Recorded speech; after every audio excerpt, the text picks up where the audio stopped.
The Maytag washer F30 error code is triggered by a defect in the washer's dispenser system, often caused by the detergent dispenser being in the wrong position.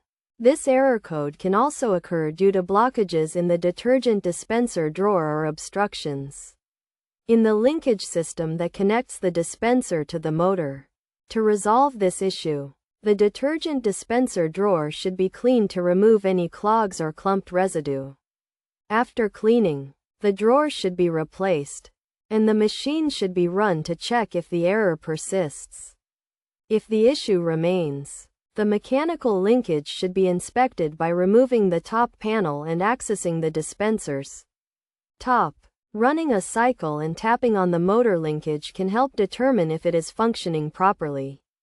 If the linkage is faulty, it may be necessary to replace the actuator motor on the dispenser's top, which may require the assistance of a technician.